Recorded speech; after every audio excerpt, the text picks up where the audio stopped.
मुझको बरसात बना लो, एक लंबी रात बना लो, अपने जज्बात बना लो जाना। मुझको अल्फाज बना लो, दिल की आवाज बना लो, गहरा सा राज बना लो जाना। नशा हूँ मैं, बहकने दो मेरे कातिल, मुझे जीने का हक तो दो।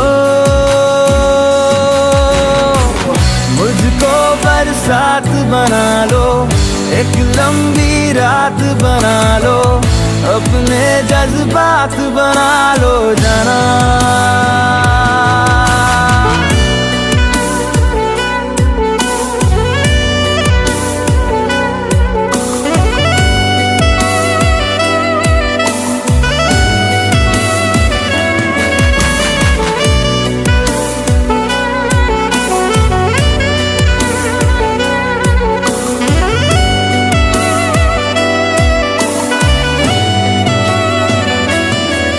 मुझे अपने सिरहाने पे थोड़ी सी जगह दे दो, मुझे नींद न आने की कोई तो वजह दे दो।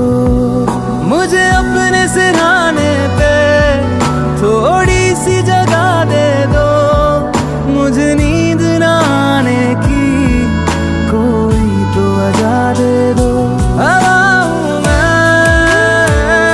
लिपटने दो मेरे कातिल, मुझे जीने का हक तो दो।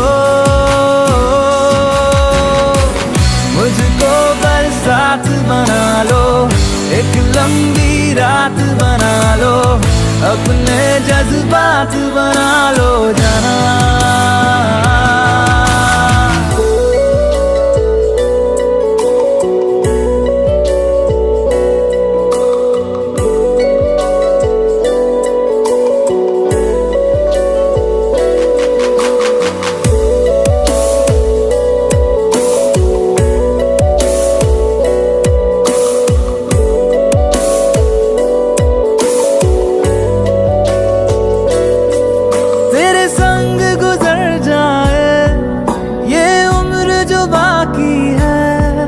हंस दो ना जरा खुल के, काहे की उदासी है।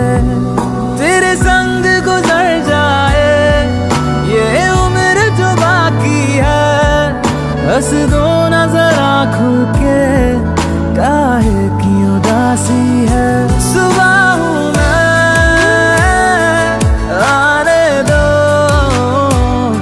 मेरे कातिल, मुझे जीने का हक तो दो। मुझको बरसात बना लो, एक लंबी रात बना लो, अपने जज्बात बना लो जाना। मुझको बरसात बना लो, एक लंबी रात बना लो, अपने जज्बात बना लो जाना।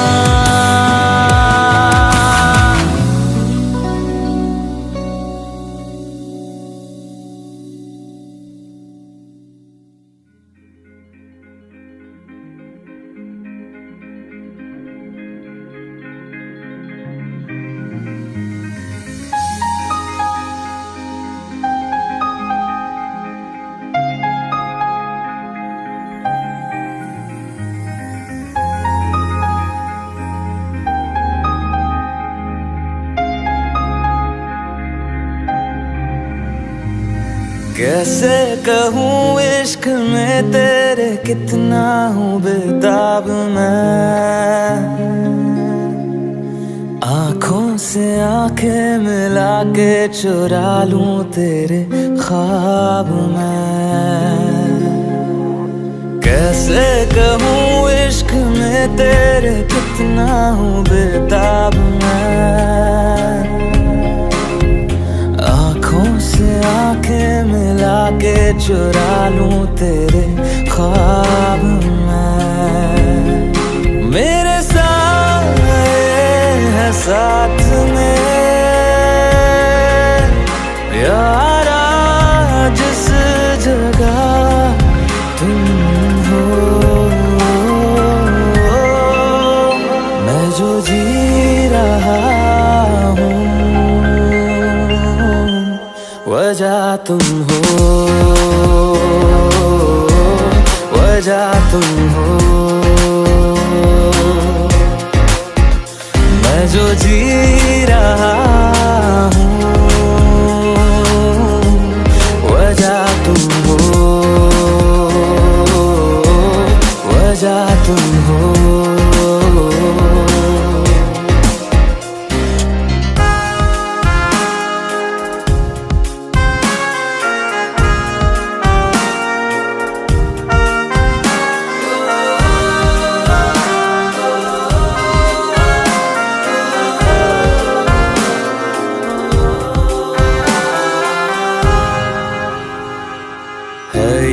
नशा या है जहर, इस प्यार को हम क्या नाम दें, इस प्यार को हम क्या नाम दें। है ये नशा या है जहर, इस प्यार को हम क्या नाम दें। कब से अधूरी है एक दास्तां, आजा उसे आज अंजाम दे।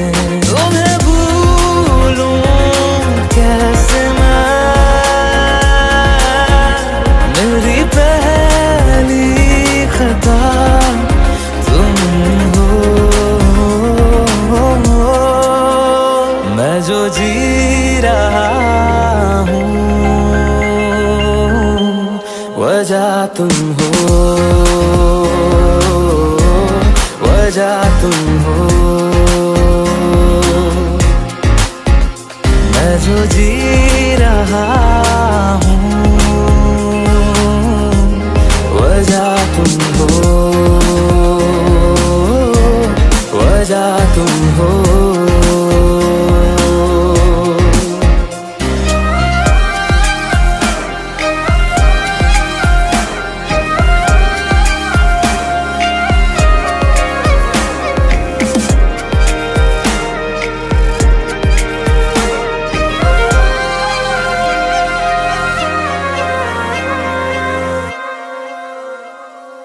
क्या जाने तू मेरे इरादे ले जाऊंगा सांसें चुरा के, सांसें चुरा के। क्या जाने तू मेरे इरादे ले जाऊंगा सांसें चुरा के। दिल कह रहा है गुनहगार बन जा, बड़ा चैन है इन गुनाहों से आगे। मैं गुमशुदा सी रात हूँ, मेरी खुशनुमा सुबह तुम हो। मैं जो जी रहा हूँ वजह तुम हो, वजह तुम हो। मैं जो जी रहा हूँ वजह तुम हो, वजह तुम हो, वजह तुम हो, वजह तुम हो, वजह तुम हो, वजह तुम हो।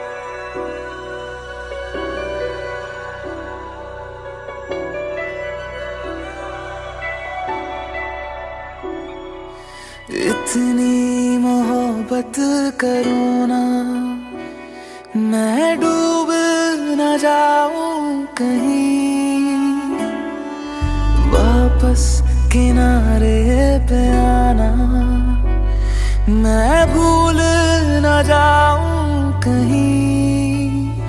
देखा जब से चेहरा तेरा, मैं तो हफ्तों से सोया नहीं। बोल दो ना जरा दिल में जो है छिपा, मैं किसी से कहूँगा नहीं। बोल दो ना जरा दिल में जो है छिपा, मैं किसी से कहूँगा नहीं, मैं किसी से कहूँगा नहीं।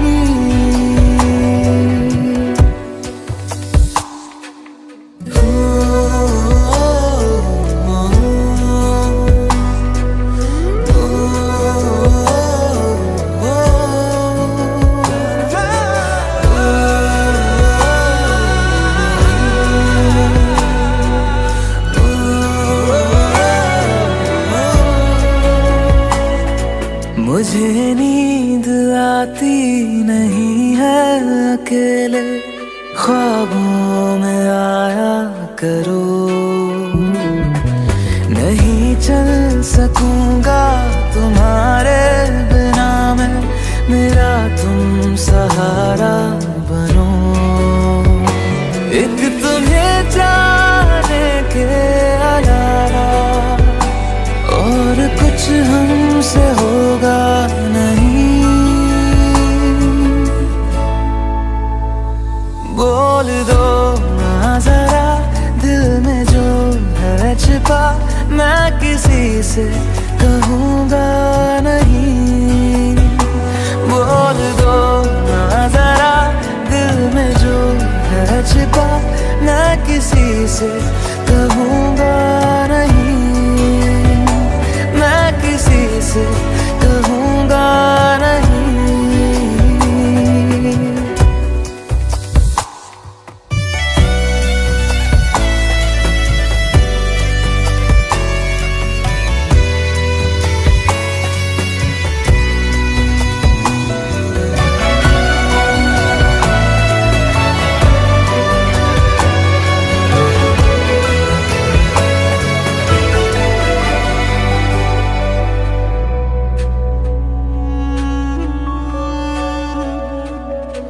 हमारी कमी तुमको महसूस होगी, भिगा देंगी जब बारिशें।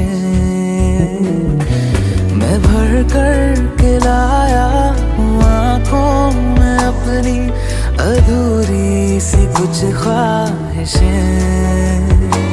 रूह से जाने वाले आशिक बातें जिस्मों की करते नहीं।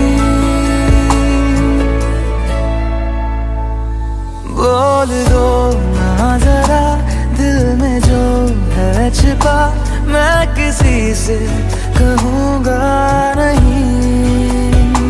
बोल दो ना जरा दिल में जो है छिपा, मैं किसी से कहूँगा नहीं, मैं किसी से कहूँगा नहीं।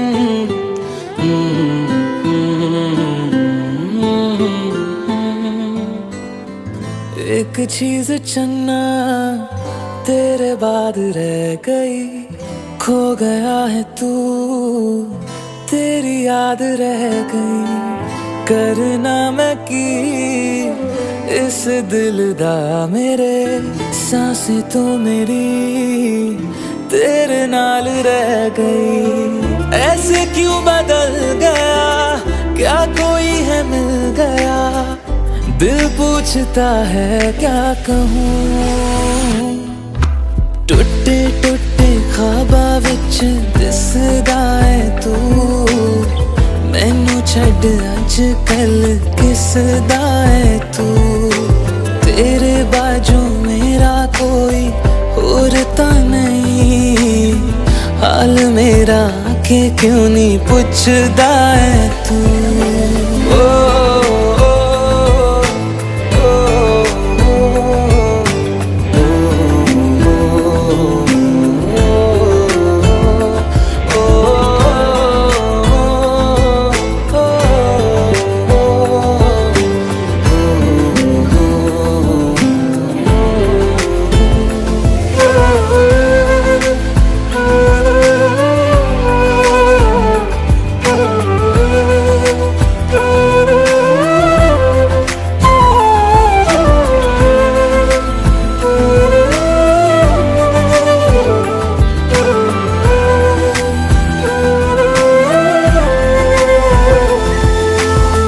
तेरे हाथों हाथ मेरा छुट गया क्यों, मैं तेरे भरोसे पूरा जग छड्या।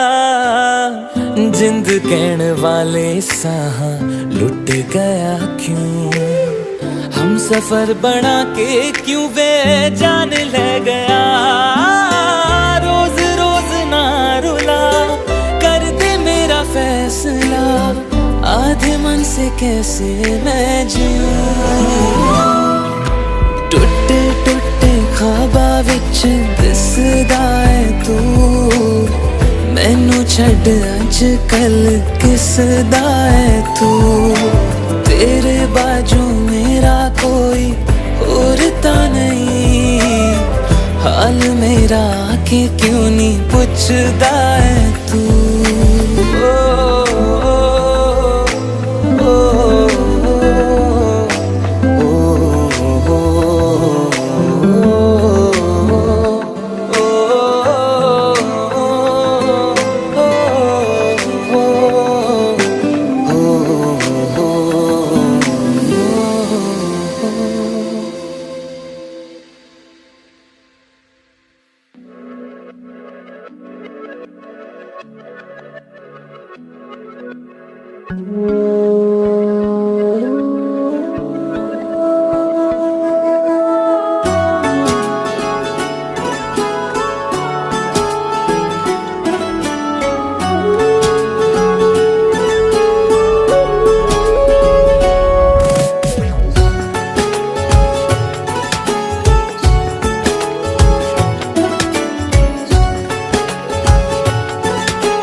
हुआ है आज पहली बार जो ऐसे मुस्कुराया हूँ, तुम्हें देखा तो जाना ये कि क्यों दुनिया में आया हूँ।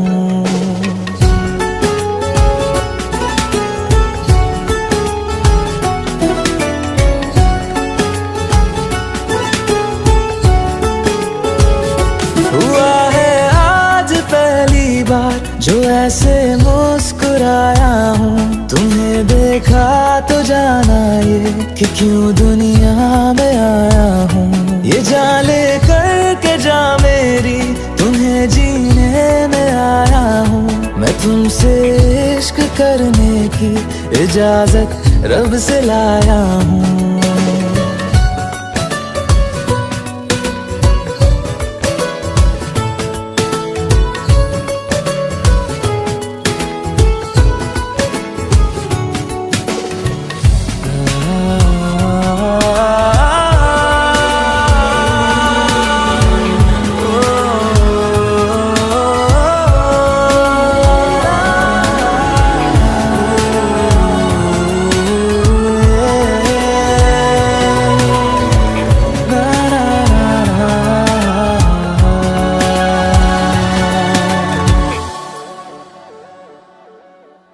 जमी से आसमां तक हम ढूंढ आए जहां सारा, बना पाया नहीं अब तक खुदा तुमसे कोई प्यारा।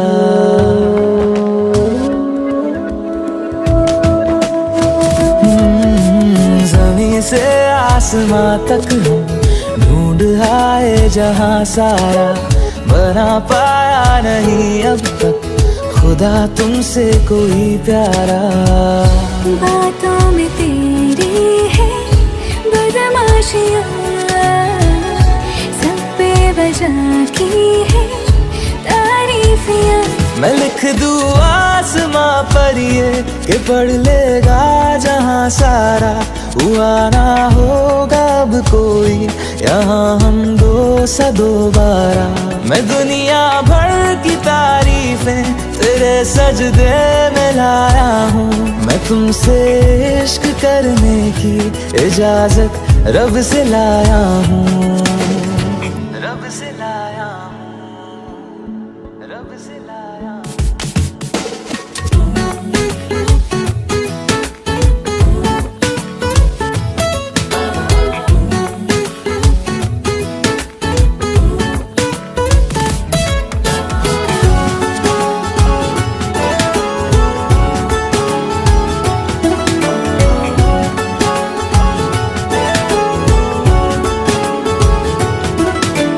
तू है जो रूबरू मेरे, बड़ा महफूज रहता हूँ, तेरे मिलने का शुक्राना खुदा से रोज करता हूँ।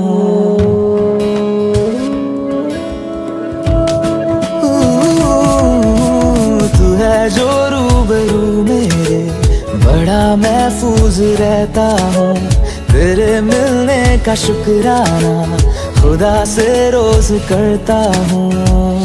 हमको पता है ये नादानियाँ है, आवारा दिल की है आवारियाँ। ये दिल पागल बना बैठा, इसे अब तू ही समझा रे, दिखे तुझ में मेरी दुनिया तू बन जा रे। ओ खुशकिस्मत जो किस्मत से तुम्हें ऐसे मैं पाया हूँ, मैं तुमसे इश्क करने की इजाजत रब से लाया हूँ।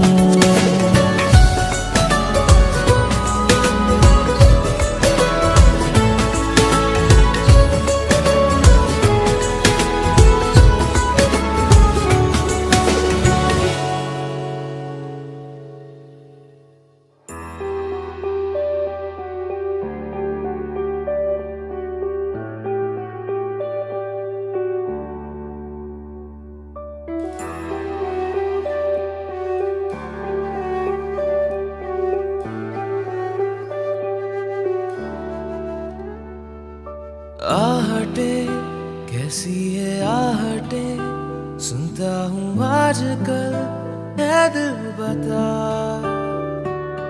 दस्तके देते हैं दस्तके, क्यों अजनबी से पल है दिल बता।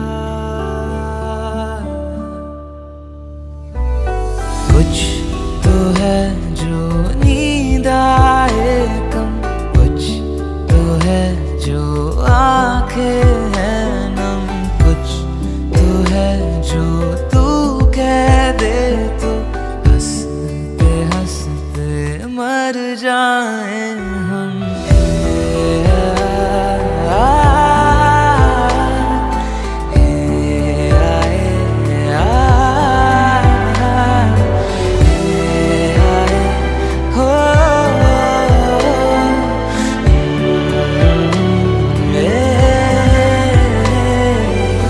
मुझसे ज्यादा मेरे जैसा कोई है तो है तू,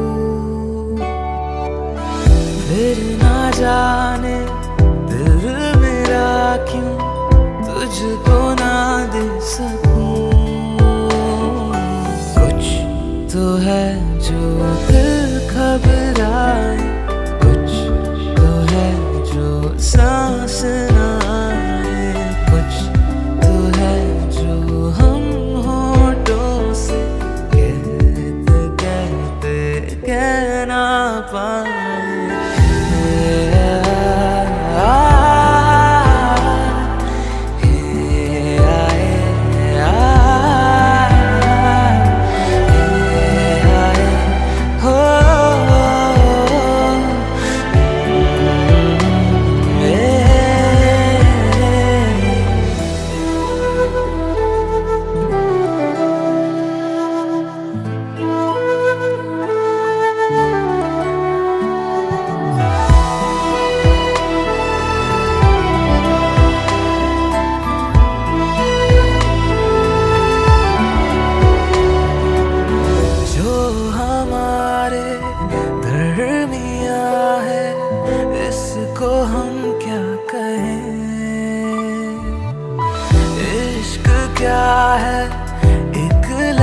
लाइव देखेंगे जो घर से जाने के बाद क्या हो भी सकता है। ओके,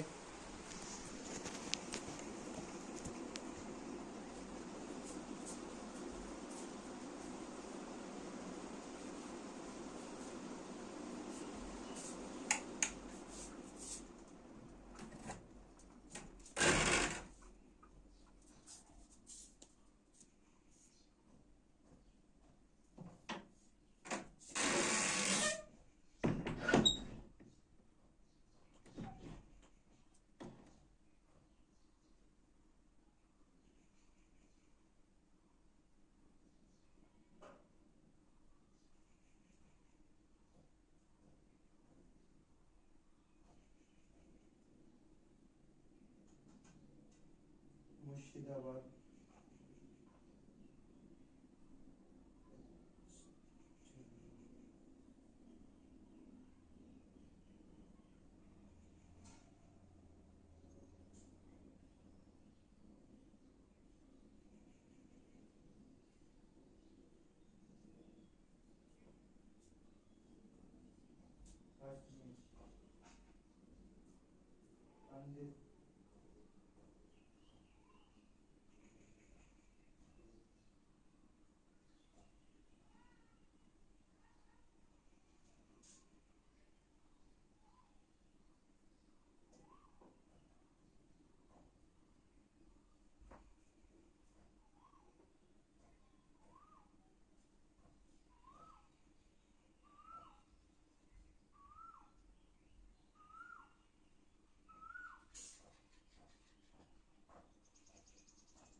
तो गाइस कैसा लगा हमारा एक ब्लॉग। चलो ठीक है, नया ब्लॉग मिलते, bye bye.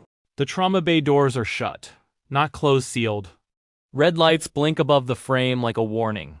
Inside, a man is dying in silence, his heart monitor stuttering in uneven bursts. Outside, doctors argue through glass, their hands useless against a security lock nobody can override. In the hallway, a nurse in plain scrubs stands with a blood-stained chart pressed to her chest. Nobody looks at her twice. She is the one they keep telling to step back. Then the dying man's lips move, barely a breath. A sound that is not a name, a call sign. The nurse freezes. Her eyes change, nothing dramatic, just a shift like a door closing. She leans toward the glass and answers softly, like she has said it before. The doctors turn. The security team turns. And for the first time, the nurse does not ask permission. They thought she was just there to clean up after the real work. They were wrong. The hospital at 2:30 a.m. is not loud. It breathes, air vents hum. Monitors chirp in patient rooms like distant birds. Fluorescent lights flatten every face into the same tired color. Shoes move softly across polished floors, rubber against tile, the sound of people who have been awake too long to waste energy. Mara Keene moves through it without hurry. Her scrubs are plain. No pins, no decorations, no clipped-on badges except the standard ID that flips against her chest when she walks. A pen light in her pocket, trauma shears on her hip. Hair pulled back so tight it looks like discipline rather than style. Room 412. She adjusts an IV rate before the pump alarms. The patient never wakes. Room 406. She repositions an oxygen cannula before the old man starts to cough. He thanks her with his eyes and drifts back to sleep. Nurses at the station argue, softly over charting delays and missing lab results. A resident is hunched over a computer, muttering to himself about differential diagnoses like he is trying to convince the screen to agree with him. No one calls Mara unless something is already wrong. And even then they do it without looking up. Can you grab vitals in 420? Mara, we're out of saline bags in Bay 3. Hey, can you clean that before environmental comes? She nods every time, no complaint. No visible reaction. She works with a steady rhythm that makes her easy to forget, and that is part of why she's good at her job. At 2:26 a.m. The elevator at the end of the corridor opens with a soft chime. Mara looks up before anyone else does. Not because of the sound. Because of the timing. Elevators that late usually bring a single orderly or a family member who looks lost. This one opens and stays open for 3 seconds too long, then men step out, not in uniforms, dark jackets. Boots that do not belong in a hospital. Their posture is wrong for civilians and too controlled for security guards. They move like they expect resistance, even though the hallway is half asleep. Two of them look around before they move. One of them keeps his hand close to his side like he is used to something being there. Mara does not stare. She lowers her eyes to the chart in her hand and keeps walking, but she adjusts her pace just slightly to pass the elevator as they turn toward the trauma wing. She smells it before she sees it. Metal, blood, fresh and heavy. A gurney rolls out behind them, pushed by paramedics who are breathing hard but saying nothing. The patient on it is covered in a thermal blanket, but it is soaked through near the chest and abdomen. Dark, almost black under the fluorescent light. There is no siren, no shouted report. No chaos. Just urgency so quiet it feels wrong. The resident finally looks up. What is that? Nobody answers him. The gurney wheels move fast toward Trauma Bay 2. The double doors swing open, and for a brief second Mara sees the patient's face. Pale, stubble, lips slightly parted. A tube taped at the corner of his mouth. Eyes closed, but not peacefully. Like someone fighting something even in unconsciousness. Then the doors close. Immediately, a red light above the Trauma Bay frame begins to blink. That is not hospital protocol. Second later, a low mechanical sound hums through the wall, and the electronic lock engages with a hard click. The nurses at the station look up together. Did they just seal the bay? One asks. That's not a thing. Another says. The resident stands. Who authorized that? Mara is already moving. She does not go to the doors. She does not ask questions. She walks to the supply closet 10 feet away and opens it calmly. Scanning shelves, 2 extra saline bags, portable suction kit, backup oxygen regulator. She pulls them out and sets them on a nearby crash cart without explanation. One of the other nurses watches her. What are you doing? Preparing, Mara says. For what? Mara does not answer. Through the small reinforced window in the trauma bay door, shadows move quickly. Someone inside is working fast. A monitor tone becomes irregular, faster, then slower. The resident tries the handle. It does not move. He knocks. Hello? We need access. No response. One of the men from the elevator stands 10 feet back from the door, arms folded, watching without blinking. His face is calm in a way that does not belong here. Mara studies him for half a second. Boot stance. Weight slightly forward. Eyes tracking exits, not people. She looks away before he notices. A doctor arrives at a half jog, coat unbuttoned. What is going on? They locked us out, the resident says. Who are these people? The doctor turns to the man near the door. This is a hospital. You cannot restrict medical access to a trauma patient. The man says nothing. The monitor inside the room emits a long, uneven tone. Everyone freezes for a fraction of a second. Mara's eyes flick to the red light above the door. Still blinking. She steps closer to the glass, not enough to challenge, just enough to see inside.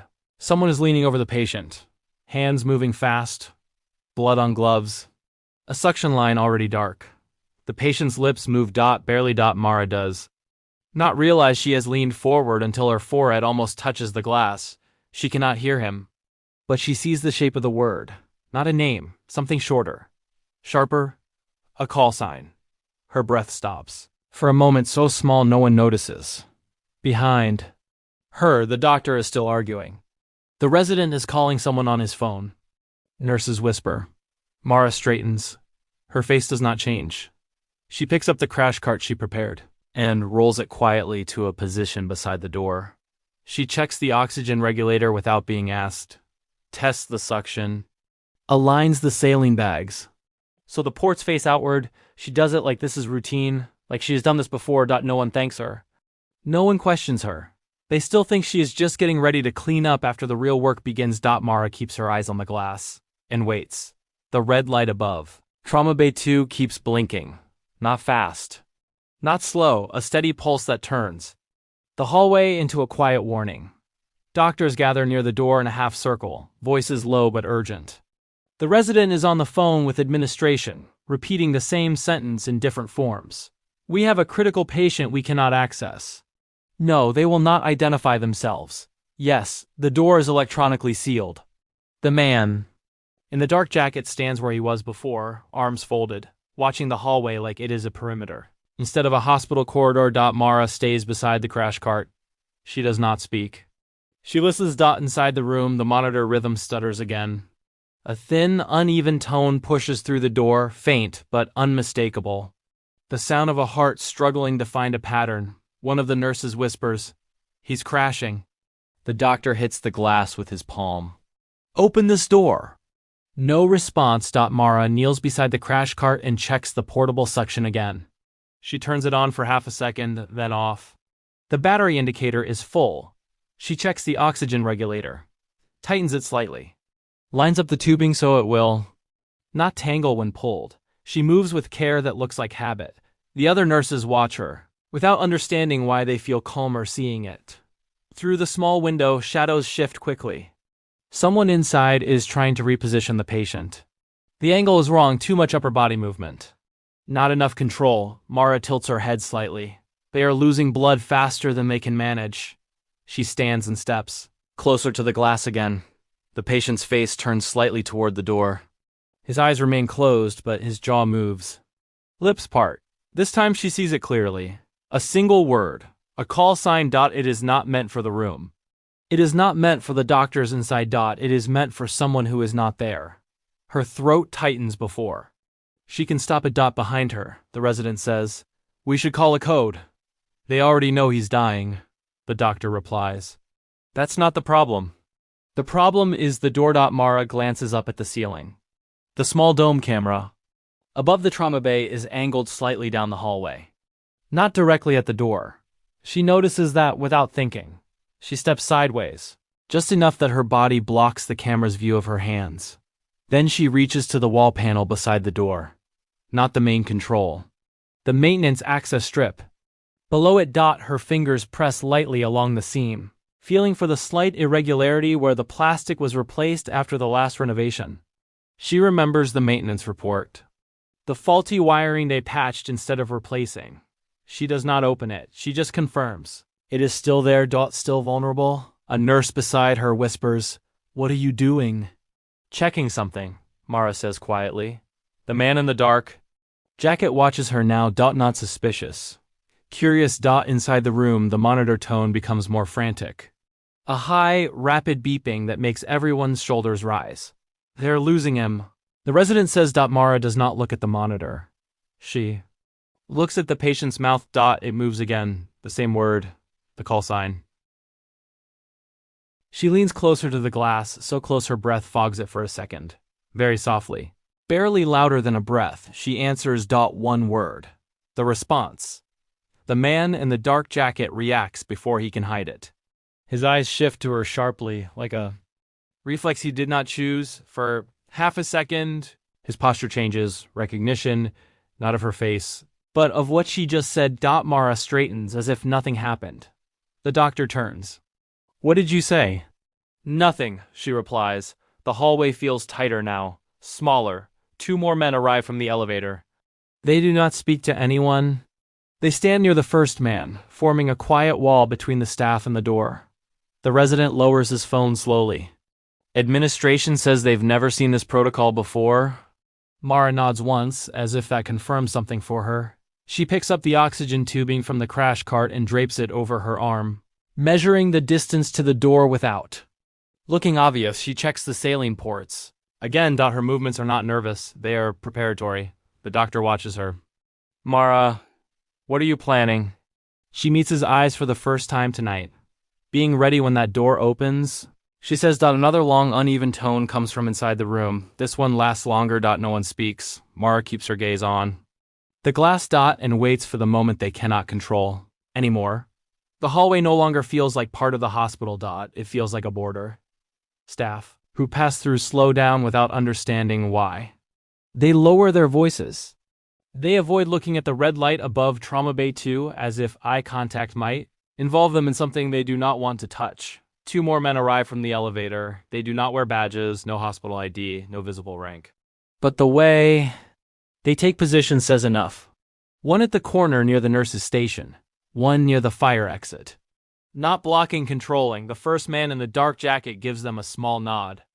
No words. Mara watches the exchange from the corner of her eye. Formation, coverage, overlapping. Fields of view. She has seen it before. She turns her attention back to the crash cart and adjusts the placement of the suction line again. Though it does not need adjusting. Inside the trauma bay, movement is faster now. Someone knocks over a metal tray. The sound rings sharply through the door, followed by a curse that slips out before being swallowed. The monitor tone becomes irregular again. The doctor near. Mara rubs his face hard. This is insane. We are standing here while a patient dies. The resident says quietly, "Should we call the police?" The doctor looks toward the men in jackets and then away. "I think the police are already here." Mara's eyes track the hallway instead of the door now. She notices which staff members have been told to leave. Which ones are being gently redirected by security without explanation. Phones are being pocketed. Conversations shortened. Control is spreading outward, like a spill. She walks to the nurse's station, without asking permission, and picks up a clipboard. She writes 3 room numbers on a scrap of paper and hands it to a younger nurse. "Move these patients to the west wing." Mara says. The nurse blinks. "Why?" "Because we will need the space," Mara replies. "For what?" Mara holds her gaze for a second longer than usual. The nurse nods and goes. The doctor watches this.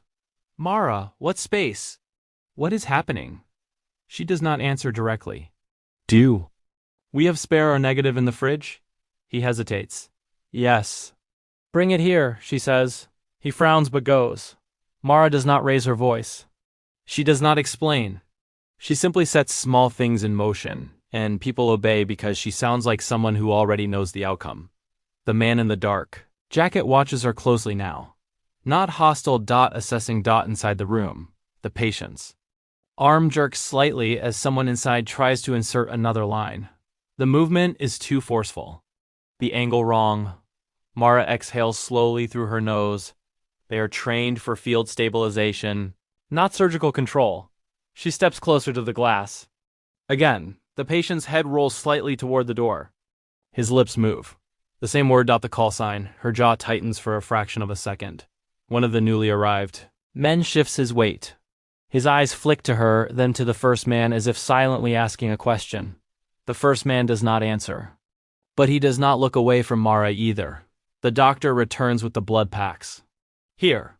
Mara sets them on the crash cart carefully, lining them beside the saline. She checks expiration dates without thinking.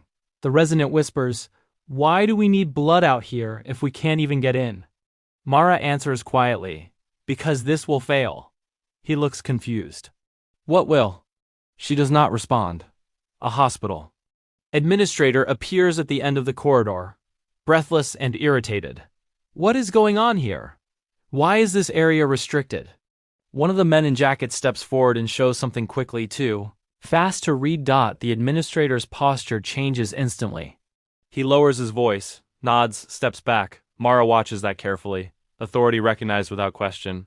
She catalogs it without reacting. Inside the room. The monitor flatlines for half a second. A long, steady tone. Everyone in the hallway stops moving. Then frantic motion inside. Hands pumping. Someone shouting, "Clear." A muffled thump. The tone breaks into chaotic. Beeping again. They brought him back, but not for long. Mara's fingers rest lightly on the crash cart handle. Her grip is steady. She looks at the maintenance scene beside the door again. Measures the distance. Counts silently. The man in the dark jacket walks toward her for the first time. He stops an arm's length away. "Ma'am," he says calmly, "you need to step back from the door." Mara looks at him up close. She can see the faint crease of old sunburn at his neck. The way his eyes never fully settle. She nods once, but she does not move. Instead, she asks very quietly, "How long has he been out?" The man studies her face. "That is not your concern." Her eyes do not change. It is if you want him alive. A pause. Small, heavy. He does not answer. Behind the glass, the patient's lips move again. Mara does not look away this time. She whispers the response again, barely audible. The man hears it clearly, and this time, he does not hide the recognition. The monitor inside Trauma Bay 2 loses rhythm again, not a flat line, worse. An erratic pattern that makes no medical sense. Too fast, then too slow, as if the heart cannot decide whether to fight or stop. The sound leaks through the door, in uneven pulses. Everyone in the hallway feels it. The doctor steps forward again, anger rising past caution. He hits the glass with his palm. "Open this door now. He is dying in there." One of the men in dark jackets shifts his stance slightly, placing himself between the doctor and the handle without touching him. "Sir, step back. This is a hospital," the doctor snaps. "You cannot keep us from a patient." Mara does not look at either of them. Her eyes are fixed on the patient. Inside, someone tries to intubate again. The angle is off. The patient's head is tilted too far. Blood obscures part of the view. The suction line is not clearing fast enough. She exhales slowly. They are working hard. They are not working correctly. The patient's lips move again. This time, there's no mistaking it. The call sign. Clear. Deliberate. Not random. Mara steps closer to the glass until her shoulder almost touches it. Very softly, with no drama, she answers. The response is a single word. It leaves her mouth like something practiced long ago. Inside the room, the patient's body reacts. A small movement. A tightening of the jaw. A faint attempt to turn his head toward the sound. It is not enough to help him. But it is enough for the men in the hallway to see. The first man in the dark jacket looks at Mara as if a door has opened in his mind that he did not expect to find. "Where? Did you hear that?" he asks. Mara does not look at him. From him. That is not possible. She finally turns her head slightly. He just said it. The doctor looks between them, confused. "What are you talking about?" No one answers him. Inside, someone shouts, "We're losing pressure!" Another voice, "I can't see suction. The monitor spikes into a high, panicked alarm. Mara's fingers tighten on the crash cart handle. She watches the angle of the patient's chest. The way the person inside is pressing down too high. The way they are trying to compensate without realizing the source of the bleeding. She sees the mistake. She knows exactly what is happening. And she knows they will not fix it in time. The doctor pounds the glass again. "Let us in." The first man speaks into a small radio at his collar, voice low and controlled. "Status." A reply comes too faint to hear. His jaw tightens. Mara's voice is calm when she speaks. They are compressing above the injury. He looks at her sharply. "What?" "They are losing blood faster than they think because they cannot see the source. They are pressing in the wrong place." He studies her for a long second. "You cannot know that." She turns her eyes back to the glass. "I do." Inside, the patient's arm jerks weakly, knocking against a tray. The metal clang echoes. The doctor whispers almost to himself, "He's going to die." Mara steps forward, not aggressively. Not dramatically. Just one step. She places her palm flat against the glass, leans closer, and speaks clearly enough to carry through the door. "Listen to me." No one in the hallway understands why she is doing this. Inside, the person over the patient hesitates. Just for a second, Mara's voice remains steady, low, precise. "Lower, 2 inches. Left of the sternum. Clear the field before you compress." Again. The hallway goes silent. The man in the dark jacket does not stop her. He does not know why. Inside the room, there is confusion. Then motion. Someone shifts position. The suction line moves. A pause. Then the monitor rhythm changes. Not stable, but different. The doctor looks at Mara like he is seeing her for the first time. How do you... She does not answer. She is watching the patient's mouth again. His lips move, weaker. Now. The call sign. She answers again without thinking. The man beside her says quietly, "Who are you?" Mara does not look at him. "Just a nurse," she says.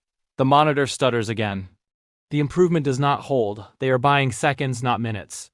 The man speaks into his radio again, urgency now in his voice. "We need a decision, a reply." Comey's, sharper this time. His eyes remain on Mara as he listens. Something shifts in his posture. A calculation. Inside the room, someone shouts, "We're out of options." Mara's hand is still on the glass. Her face calm, her breathing steady. She says quietly to no one in particular, "Open the door." The man hesitates. For the first time since he arrived, he looks uncertain. Mara turns her head slightly toward him. "He called me." She says, "It is not a request. It is a fact." The red light above the door keeps blinking. And for the first time, the men guarding it begin to wonder if they are standing on the wrong side. The hallway is quiet in a way that feels unnatural. Not because no one is speaking, because everyone is waiting for one person to decide something. The man in the dark jacket holds his radio near his collar but does not press it yet. His eyes stay on Mara as if she has become part of the equation he was not briefed on. Inside the room, the monitor struggles on. The tone rises and falls like a body trying to breathe underwater.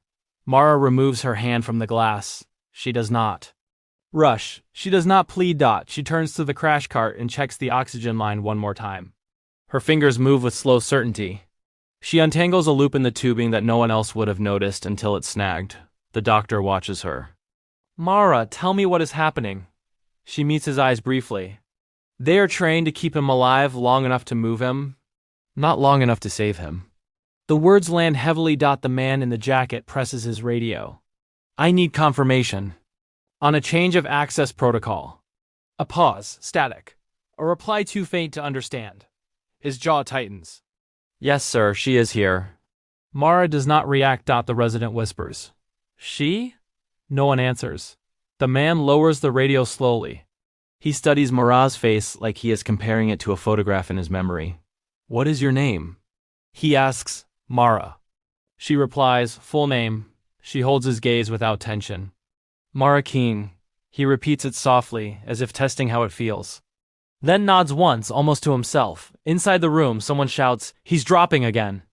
The monitor spikes into alarm. Mara steps closer to the door again, but this time she looks at the wall panel beside it. The maintenance seam. She presses her thumb lightly against the edge, then she looks at the man. "You patched this after the renovation," she says quietly.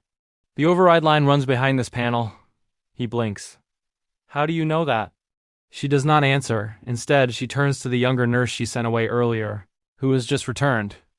"Did you clear those rooms?" Mara asks. "Yes, good. Keep the hallway empty." The nurse nods without hesitation. The doctor looks between them. "Why is everyone listening to you?" Mara's eyes remain on the door. "Because time is gone." Inside, a crash. Metal hitting tile. A voice, strained and desperate. "We're losing him." Mara's voice stays level. "You are compressing air, not blood. Stop and clear the field before you touch him again." There is no way they should be able to hear her. But inside, the movement pauses. The man in the jacket watches this with growing disbelief. She is not guessing. She is directing. He makes a decision. He presses the radio again. "We are authorizing medical entry." A sharp reply comes back. He listens, then says, "Under my responsibility." He lowers the radio and steps toward the door panel. The doctor exhales sharply. "Finally?" But Mara does not move yet. She turns to the crash cart and positions it directly in front of the door, lining up the oxygen, suction, and blood so they will be reachable within seconds. She hands the doctor a pair of gloves without looking at him. "Do not speak unless I ask you to," she says quietly. He stares at her. "Excuse me? If you want him alive," she says, "just follow." There is no challenge in her tone. No ego. Only instruction. The man removes a small access tool from his pocket and kneels at the wall panel. He pries the seam open carefully, revealing a thin wiring channel behind it. He hesitates and looks up at Mara. Which line? She leans slightly, glances once, and points to a narrow blue wire among several others. That one. He cuts it. The red light above the door stops, blinking. The electronic lock releases with a heavy click. No one moves for half a second. Then, Mara pushes the door open. Not fast. Not dramatic. She enters like she belongs there. The doctor follows. The crash cart rolls in behind them. Inside the trauma bay, the air is thick with the smell of blood and antiseptic. Two medics look up, startled. One of them starts to protest. Mara raises a hand slightly. Step back, she says. They do, not because she shouts, because she sounds like someone who should not be argued with. She moves to the patient's side and takes in everything in a single sweep of her eyes. Chest wound. Improvised packing. Blood pooling where it should not be. Compression in the wrong place. Tube slightly misaligned. She nods once. Now she knows. She looks at the doctor. Suction. He hands it to her immediately. No questions. No hesitation. Behind them, the man in the dark jacket stands in the doorway, watching. And for the first time since this began, he looks relieved. Because the room no longer belongs to protocol. It belongs to her. The trauma bay is smaller than it felt from the hallway. Heat gathers under the lights. The air is metallic and thick. Every surface carries a thin mist of red. Mara steps to the patient's side and lets her eyes settle before her hands move. Chest wound, high left quadrant, packing done fast, not precise. Blood has seeped past it, in slow, steady pulses. The intubation tube is in, but angled poorly. Oxygen is flowing, but not efficiently. The monitor above the bed flickers with a rhythm that cannot hold. She sets the suction tip into the doctor's hand and guides it without looking at him. Clear the field. Do not touch the packing yet. He obeys. The medics inside the room step back, breathing hard, faces pale. One of them starts to explain what they did. Mara shakes her head once. Not now. She leans over the patient. Up close, she sees how young he really is. Older than a boy, younger than he should be for the damage he carries. Stubble along the jaw. A faint scar near his temple that has nothing to do with tonight. His lips move again, the call sign, weaker now. Almost gone. She bends closer to his ear. I hear you, she says quietly. His jaw tightens. Just a fraction. Enough. She adjusts the angle of the tube with 2 fingers, gentle and precise. The oxygen reading climbs slightly. Good, she murmurs, not to him, not to anyone. Just an acknowledgement. The doctor clears the blood. The source becomes visible. She exhales slowly. Lower, she says. 2 inches, that's where you hold pressure, not above it. He shifts his hand. The bleeding slows. Not stops, slows. The monitor steadies by a degree so small it would be invisible to someone not looking for it. Mara's hands move to the packing. She does not rip it out. She eases it back, millimeter by millimeter, watching how the blood responds. The room is silent except for breathing and the monitor's uneven rhythm.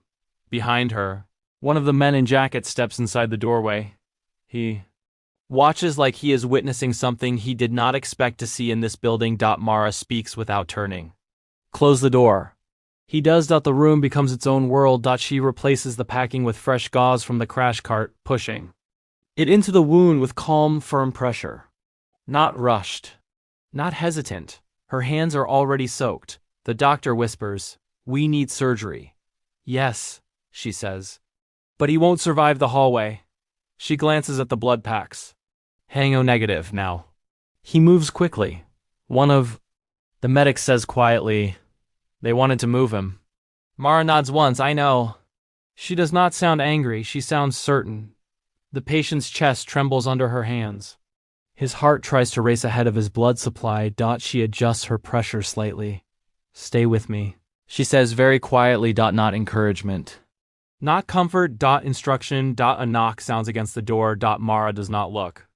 The man near the door opens it slightly. Another voice from the hallway, tense and urgent. "We have orders to relocate the patient. Now."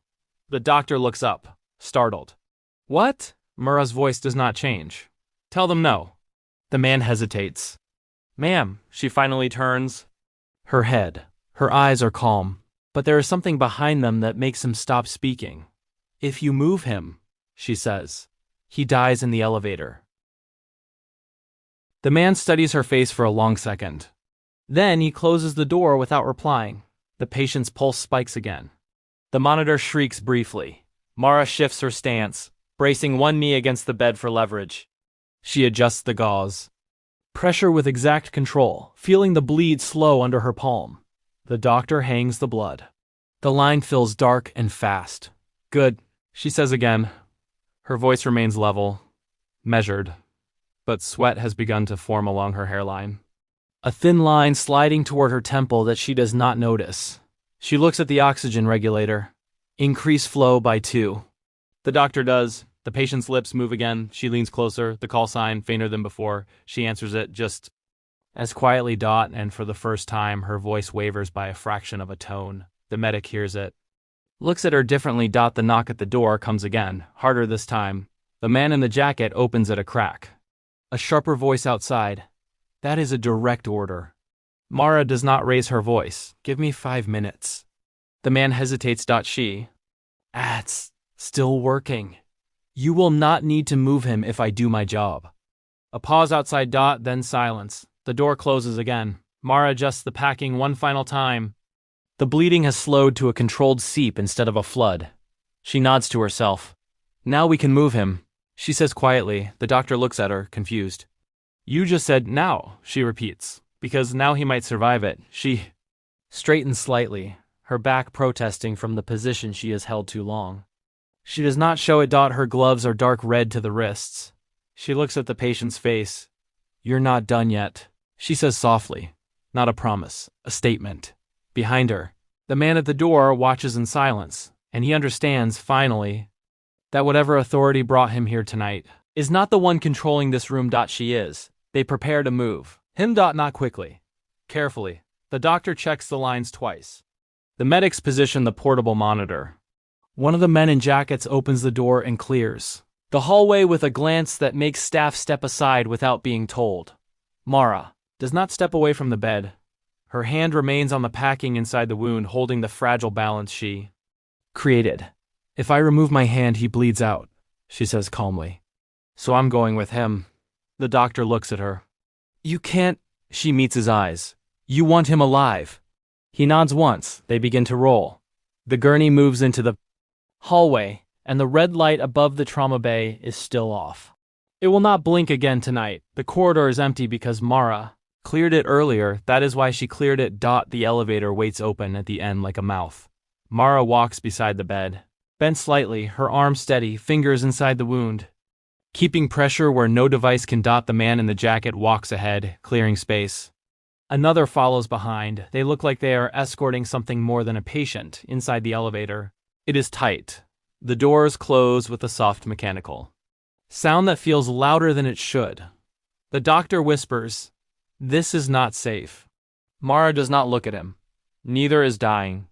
The patient's lips move again, the call sign. She answers it, quieter now. Closer to his ear. Her hand begins to ache from the constant pressure. Her shoulder burns. She does not shift.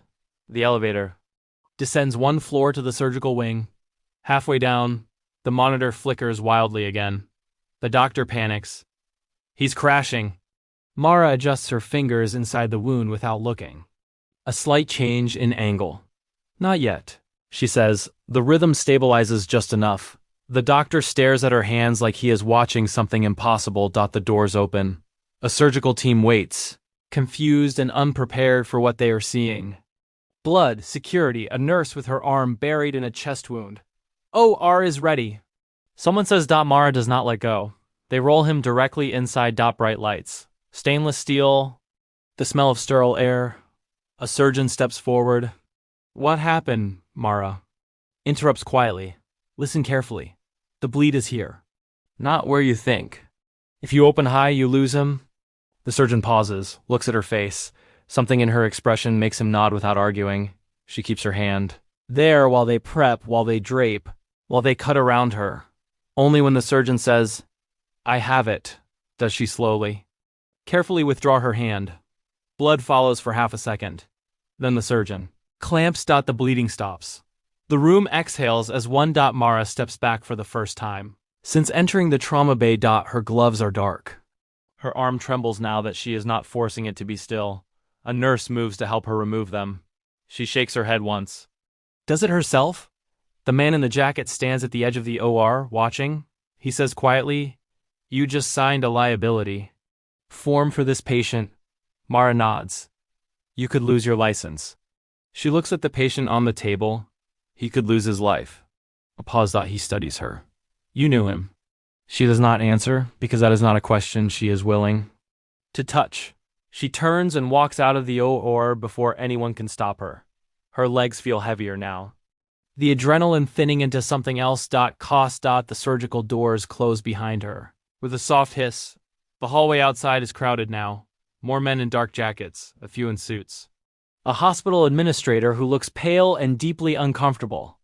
Two doctors whispering urgently. And one man who stands apart from the rest, older still, watching the moment. Mara steps into the corridor. His eyes settle on her. Not curious. Recognizing. The man who brought her to the trauma bay straightens slightly when he sees him. A subtle shift of posture that says rank without words. The older man walks toward Mara slowly. She does not stop walking. She heads toward a sink at the far wall and begins washing her hands like she has done this 1,000 times. Blood spirals into the drain. The man stops a few feet behind her. Double quotes Miss Keene. He says. Her shoulders pause for half a second at the sound of her full name. Then she continues washing. Yes. His voice is calm, measured. You should have been informed. She dries her hands carefully with a paper towel before turning. For what? She asks. That he was coming here. She looks at him directly for the first time. Her eyes are steady, tired, unimpressed. You should have brought him here sooner. She replies. Silence spreads around them. No one speaks. The administrator looks like he wants to interrupt and does not dare. The older man studies, her face like he is confirming something he already knew. You responded to his call sign, he says quietly. Yes. You have not used yours in years. She does not react. A long pause hangs between them. Then he nods once, small and respectful. Thank you, he says. Not loudly. Not publicly. Just for her. Mara folds the paper towel in her hands and drops it into the trash. I was on shift. She says. As if that explains everything. Behind them, one of the suited men starts to speak. Sir, we need to move. The older man raises a hand slightly. The man stops immediately. Mara notices that. Files it away. The older man looks at her again. He asked for you. She swallows once. Barely visible, I know. You were the last voice he heard before deployment. She says nothing because the hallway is not the place for that memory. He watches her for a moment longer. Then, very quietly, he says, No report will mention you. Mara nods. Good. Your administration will receive a version that protects you. I don't need protecting. He almost smiles. Not quite, I know. A nurse from the surgical team rushes out. They have control of the bleed. He's stable for now. Mara closes her eyes for half a second. Relief passes through her like a wave she refuses to show. When she opens them again, she is just a nurse. In wrinkled scrubs. The older man steps back. The men in jackets give her space without being told. For the first time tonight, she is the one people are moving around. She picks up her pen light from her pocket. Checks that it still works. A small automatic habit. Then she looks at the man who first stood by the trauma bay door. You did the right thing, she tells him. He nods, almost grateful. I wasn't sure. You were, she says, you just didn't know why. She turns and walks back toward the elevator. No one stops her. No one asks her to stay. Because whatever authority filled this hallway a moment ago has already shifted away from her. And she prefers it that way. By the time Mara returns to her floor, the hospital has returned to its usual night rhythm. Monitors chirp softly. Lights hum. A patient coughs somewhere down the hall. The nurse's station looks the same, but the people do not. They watch her differently now. The resident stands when she approaches, unsure whether to speak. The doctor who argued at the glass opens his mouth, then closes it again. Mara picks up her chart where she left it. Room 412 still needs a fluid check. Room 406 still needs repositioning. She resumes her work without comment. The younger nurse approaches. Quietly. He's in surgery, Mara says. Alive. The nurse nods, eyes wide with something like awe. Mara does not acknowledge it. An administrator appears briefly, holding a clipboard. We will need statements about earlier. Mara nods. Of course. She writes hers in neat, simple sentences. No extra detail. No names. No emphasis. Just facts. When she finishes, her hand aches in a way she did not notice before. She flexes her fingers once. They are bruised from the pressure she held for too long. She returns to room 412 and adjusts the IV rate before the alarm sounds. The patient never wakes. At shift change. Mara washes her hands one last time. The water runs clear. She removes her badge, tucks it into her bag, and walks toward the exit as morning light begins to thin the darkness outside. Near the doors, the man from the trauma bay stands waiting. He does not speak. He simply gives her a small nod. Professional, respectful, quiet. She nods back. Then she steps outside into the cold. Morning air like this night was no different from any other. Behind her, the hospital continues breathing, and no one says her name.